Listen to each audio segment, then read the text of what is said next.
સતગુરુ મહારાજનો જય હો। બાપુ શ્રી હરિરામ મહારાજનો જય હો। નટુરામ મહારાજ, બાપુ શ્રી વકીલરામ મહારાજનો જય હો। હરિ ગુરુ સદગુરુ જય હો।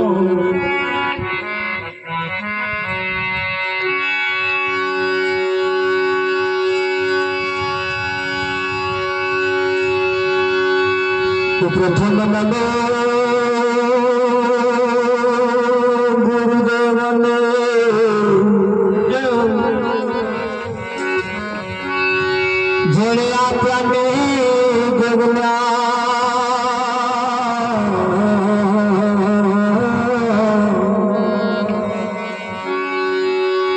દાન ગોવિંદ ઓળખ્યા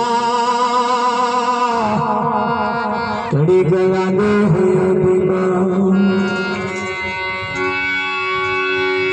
સદગુરુજીની દયા વિના સપને નડે ના સંતોષો।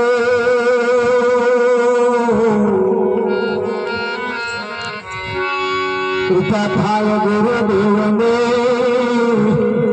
તો ભક્તિ માયા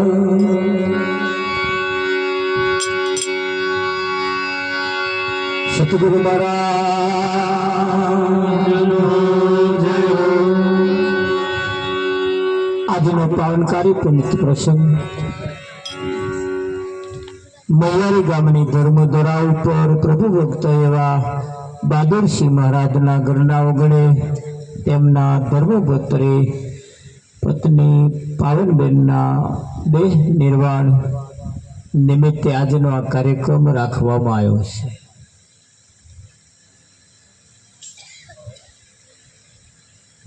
જીવનની અંદર ભજન એ ઘણા વર્ષોથી ચાલતું આપણા આ દિન સુધી પહોંચ્યું છે। આ ગામની અંદર તો ઘણા બધા સંતોનું આગમન પણ થઈ ચૂક્યું છે। આ ગામની અંદર એવી મૂર્તિઓ પણ પાકી છે, જેમણે દેશ વિદેશમાં જેમણે તેમના ડંકા વગાડ્યા છે। કઈ ગામડાની અંદર જો અંધારું હતું તો અજવાળું કરી આલ્યું આ ગામ એવું નામચીન ગામ છે। એવી જગ્યાએ જ્યારે આપણે બેઠા હોય ત્યારે ખરેખર આપણે બધા ખૂબ ભાગ્યશાળી છીએ।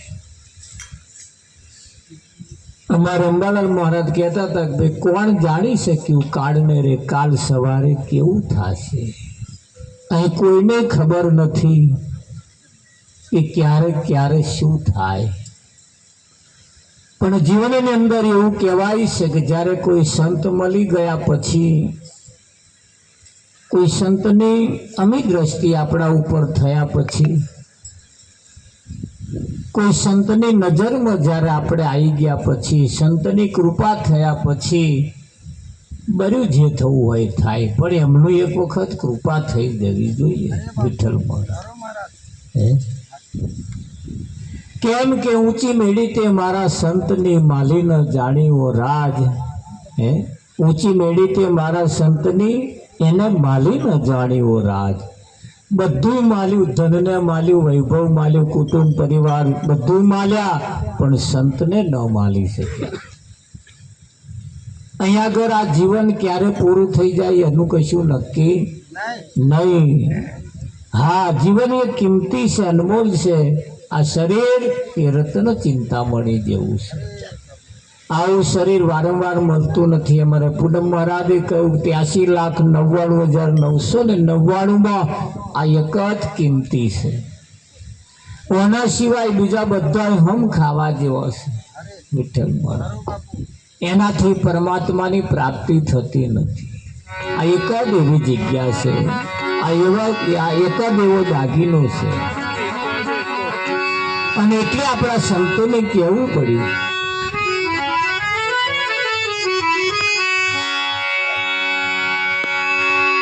રામ ધૂન લાગી ભજન ધૂન લાગી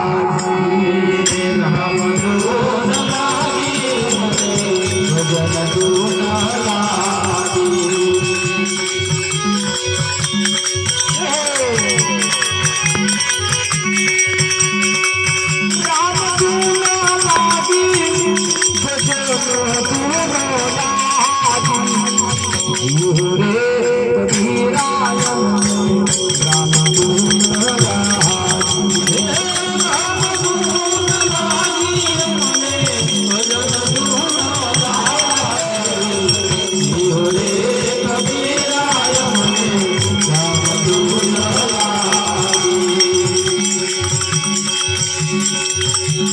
આ ભજન એ ખાલી ગાવા પૂરતું નથી. અમે એક ભજન ત્યારે જ ગઈએ છીએ કે ભજનની જ્યારે જરૂર પડતી હોય છે, ગાવા પૂરતું નહીં, જ્યારે એની જરૂર હોય.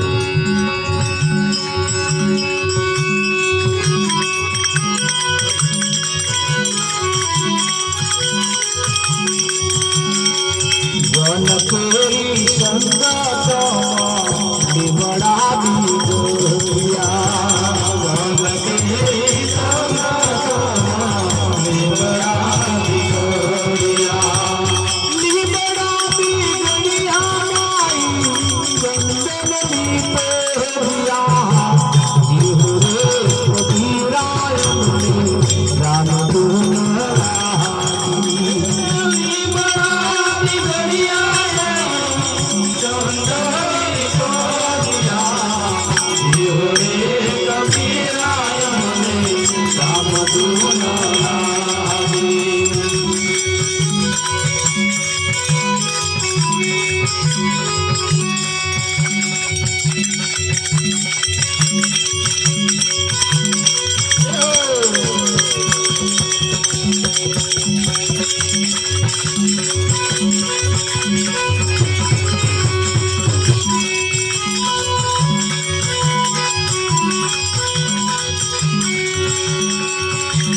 કેરી સંગત દુધડા બીજોયા કેરી સંગત દુધડા બીજોયા દુધડા બીજોયા માહી જોરસની કહ્યા જીવ રે કબીરાય રામ ધૂન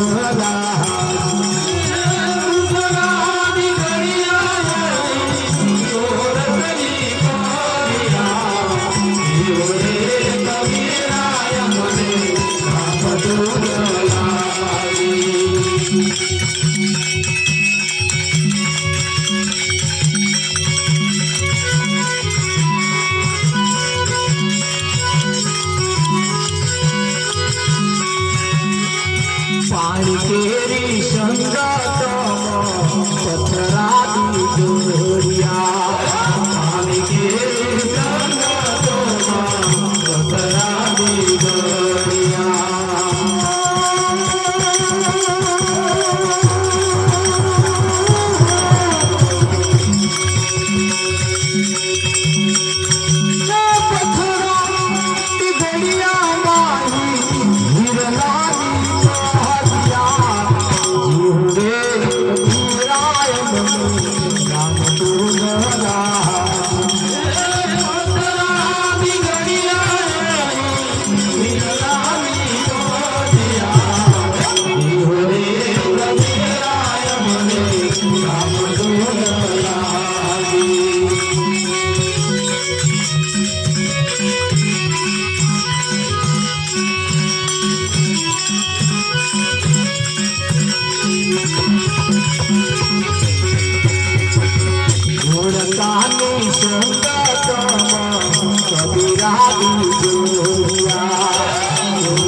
ગળિયા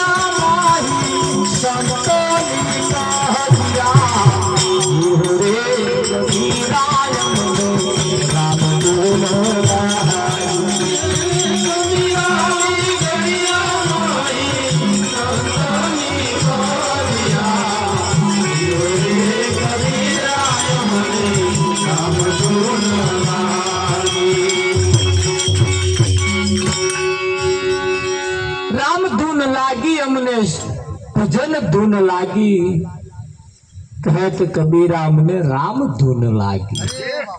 વિઠ્ઠલમાં વન કેરી સંગતમાં લીમડા બીગડિયા, આખું વન ચંદન નું હતું, એમાં એકાદ લીમડો હતો એ ચંદન જેવો થઈ ગયો. ચંદન નો સ્વભાવ એવો છે પૂનમમાં, એમાંય પાછું અગર ચંદન. ભરતભાઈ અગર ચંદન એક ચંદન એવું છે, હા, એની જોડે રહેવા વાળા નામે સુવાસ ચંદન ની આવતી થઈ જાય. એ અગર ચંદનના ચંદનનું તેલ, અગર ચંદનના ચંદનનું તેલ અને એક બાજુ એક ડબ્બો તેલ, આપણે કપાસનું હોય સિંગ તેલ હોય, એક ડબ્બા તેલની નીચે સ્વામણ લાકડો લગાડવામાં આવે અને એ જે તેલ ગરમ થાય એમાં અગર ચંદનના ચંદનનું તેલ એક ટીપું મહી નાખો તો બળફ જેવું થઈ જાય. અને આ સુધનવાને આ જ કામ કરેલું. એને કોક ભગત જાણતો તો આ ક્રિયા, એને અગર ઢંઢેરો પીટી દીધો, ભાઈ સુધનવાને તેલના કઢાયામ નાખવાનો, ઉકળતા તેલના કઢાયામ નાખવાનો. અને એવા કોઈ ભગત જાણી ગયા ને આ વાત જાણી જાય, હમણાં આ કાર્ય કર્યું, અગર ચંદનના ચંદનનું તેલ લઈને આવ્યા અને બધા જોવા જે ઉભા રહ્યા હતા ને એમને કહ્યું આઘારો લ્યો, આઘારો લ્યો, આઘારો લ્યો કરીને ટીપું નાખી દીધું. અને પેલો બેઠો પૂનમ મહારાજ નાવા માંડ્યો, બળફ જેવું થઈ ગયું હતું. અત્યારના ભગતો તો ઈર્ષાએ બરસ, ત્યારના ભગતોએ ભગતોને બચાયા. હે નાના ભગતોએ તો ભગતોને બચાયા હતા, ભગતની લાજ નથી જવા દીધી. મીરાબાઈ ઝેર કટોરો ભરીને પી ગઈ, એ જ્યારે જન્મ થયો ત્યારથી જ એની માએ એને રતિભર પાવાનું ચાલુ રાખ્યું હતું, દૂધમાં પાતી. અને એક દાળ ઝેર પચાવતા શીખી ગઈ. પહેલાના રજવાડા વખતની અંદર આ સિસ્ટમ હતી, બધા જાણતા હતા ભાઈ જે રજવાડું જેનું ચાલતું હોય ને એના વારસદારોને લોકો મારી નાખવાની કોશિશ કરે. હવે કેવી રીતે મારી નાખે એનું કશું નક્કી નહીં. એટલે એની માને આ ખબર હતી, કોઈ કદાચ કોઈ ઝેર આપીને મારી નાખે તો પહેલેથી જન્મ થયો ત્યારથી જ એને એવું ઝેર પાવાનું ચાલુ કરેલું. પણ એ ઝેરનું પાછું માપ હોય. વિઠ્ઠલમાં અને એ મીરા કટોરો ભરીને ઝેર પી ગઈ તોય કશું ના થયું. એની પાછળનું કારણ ઝેર પચાવતો એને આવડતું હતું. હવે આપણે કોક દાડે પીએ તો પછી ટેડી લે થઈ જ જાય.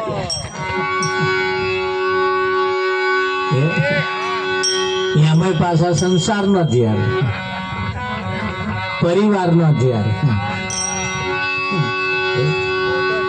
એટલે કયું વન કેરી સંગતમાં લીમડા બગડ્યા, બગડ્યા તો બગડ્યા પણ ચંદન થઈ ગયા. છાશ કેરી સંગતમાં દૂધ બગડી ગયું, બગડ્યું તો બગડ્યું પણ ગોરસ થઈ ગયું.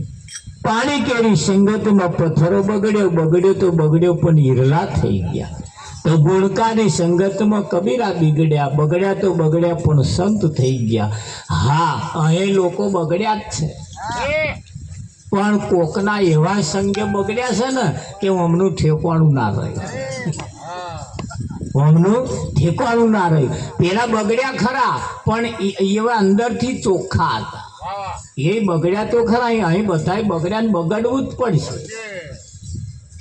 બધું અહીંયા આગળ બગડ્યું છે ને બગડવું તો પડશે જ, પણ કેવાના સંગે બગડવું એ બાજી તમારા હાથમાં છે. એ બાજી આપણા હાથમાં છે. કઈ જગ્યાએ બેહવું, શું સાંભળવું, કેવું બોલવું, કેવું ગાવું, કેવું ખાવું, કેવું પીવું, એ જો આવડી જાય તો બાજી તમારા હાથમાં. હા, અને આ જીવન જીવવાની રીત જ ખાલી શીખવાની છે. જીવન જીવવાની રીત જ ખાલી શીખવાની છે. ને એ સંત વગર આ રીત આવડતી નથી. એ સંત જ શીખવાડે. અરે આ દેશની તમે પરિસ્થિતિ તમે જુઓ, દેશ દુનિયાની પરિસ્થિતિને સંતોએ બદલી છે. આપણા ભારત દેશની સરકાર કોઈને દારૂ ના બંધ કરાવી શકે, પણ એક ભારતનો સંત ખાલી હોતે એને ઘેર જાય હવા બંધ થઈ જાય. ભરતમાં થઈ જાય કે ના થઈ જાય? જે સરકાર કોમ ના કરે એ સંત કોમ કરે આખી આખી દિશા બદલી નાખવાનું કોમ સંત કરે કે ના કરે? હા, ગાંધીજીના વિચારો બદલવા વાળા તમે જુઓ કોણ હતા? શ્રીમદ રાજચંદ્રના સંઘમાં આવી ગયા, ગાંધીજીના વિચારો બદલી નાખ્યા. તાર એમને જયારે સંત મળ્યા ને વિચારો બદલ્યા, તાર આપણને બીજા કોઈ મળ્યા છે? આજે અહીં ખાલી આપણે વિચાર જ બદલવાનો. શું બદલવાનું? હા, તારાપુરની બસ સ્ટેન્ડમાં જાવ એટલે બસો પડી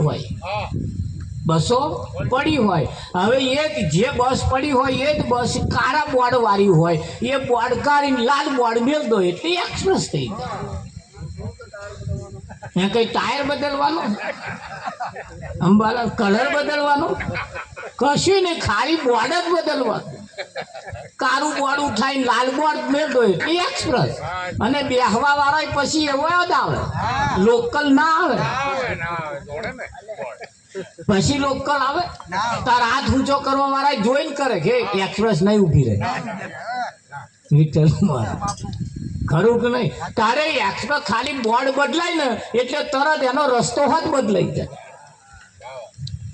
બોર્ડ બદલાય એટલે એનો રસ્તો જ બદલાઈ જાય, અને રસ્તો બદલાય એટલે તરત અંબાલાલ પેસેન્જરે પણ બદલાય. અને લાલ બોર્ડ જ્યારે વાગે ને એટલે એ નાનો સ્ટેશન ના કરે, પછી તો મોટો સ્ટેશન કરે. અને આ કાળા બોર્ડ વાળો જો હોય તો આ ઉભો રહ્યો, કોક હાથ કરે તોય ઉભો રહે. આ કાળા બોર્ડ વાળા કહે એ તમારે સમજી લેવા, એ મન બહુ ચોખ્ખો જ ના કરાવો સારું. હા, કાળા બોર્ડ વાળો જો આવ્યો તો અલ્યા બધે ના હોય. એટલે સદગુરુ મળે, કોઈ સંત મળે એટલે બોર્ડ બદલે. શું બદલે? અને બોર્ડ જેનું બદલાઈ જાય એનું બધું બહુ બદલાઈ જાય. પછી બસ એની માણસ એનો પણ કોઈક સંત આવી જાય અને લાલ બોર્ડ મારી દેવાનું, આ એક્સપ્રેસ પર યાદ. અને આ લાલ બોર્ડ વગર નો હોય, કાળા બોર્ડ વાળો હોય એ તમારે સમજી લેવાનું. પછી તો એટલે સદગુરુ કોઈ સંત મળે એ આપણું બોર્ડ બદલી કાઢે. અહીંયા આગળ એ જ થયું કે ભાઈ છાશ કેરી સંગતમાં દૂધ બગડી ગયું. 20 લીટર દૂધ હોય એમાં એને બગાડવા માટે કઈ 20 લીટર છાશની જરૂર ના પડે. એક છોટો કાફી છે. એક છોટો તો દૂધમાં પડી જાય, હવામાં દૂધની દશા બગાડી નાખે.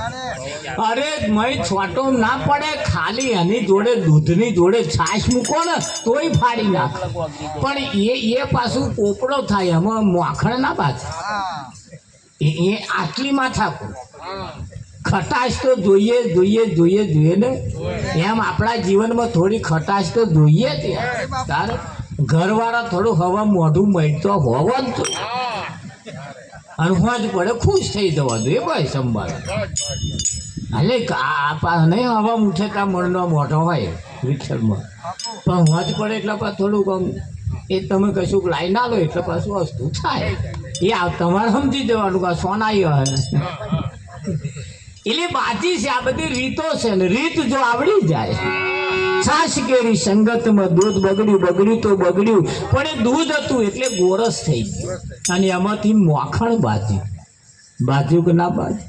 હા, ગુણકાની સંગતમાં કબીરા બગડ્યા તો બગડ્યા પણ સંત થઈ ગયા. હા, કાશીનગરની અંદર પંડિતોએ બીડું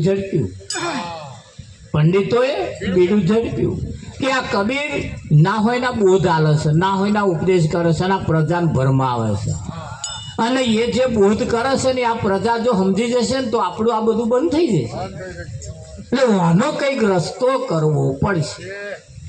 એટલે પ્યાતર રચ્યા ને ગુણકાન બોલાય ગયા. કેટલા પૈસા લેવાના? કે શું કરવાનું? આટલું જ કરવાનું. અમે કહીએ એટલું. હા, એ ગુણકા કણ ફરિયાદ કરાવડાય પોલીસ સ્ટેશનમાં ફરિયાદ કરાવડાય. ફરિયાદની અંદર લખ્યું હતું કે ભાઈ કબીર મારતો એક રાત રોકાયા હતા, હવે મારે એમને તો મારે રોકાવા. અંબાલા આટલે જ માથા. અને પછી તો કેસ ચાલ્યો તો પછી કોર્ટમાં હુકમ થયો કે ભાઈ કબીર સાહેબને કહ્યું તમારે એમને રાખવા જ પડશે, તમારે એમને લગ્ન કરવું પડશે, પત્ની તરીકે તમારે એમને સ્વીકારવા પડશે. કબીર સાહેબે કહ્યું કરું પણ નામ માન્યા એટલે ભાઈ કહ્યું કે શું હતો નહીં તાર વાપી દો મને કે. એટલે કોર્ટમાં લખ્યા લ્યો જાઓ. એટલે પેલો આવ્યો અંબાલાલ ઘેર. પછી કબીર લાયા, પછી તો ઘેર લાઈને પછી હાથે બેઠા ને 4-5 ભગતો આવ્યા. ત્યાં તો પછી તાર ચાલુ જ હોય ને. ભગતો આવ્યા એટલે બૂમ પાડી પાણી લાવજો.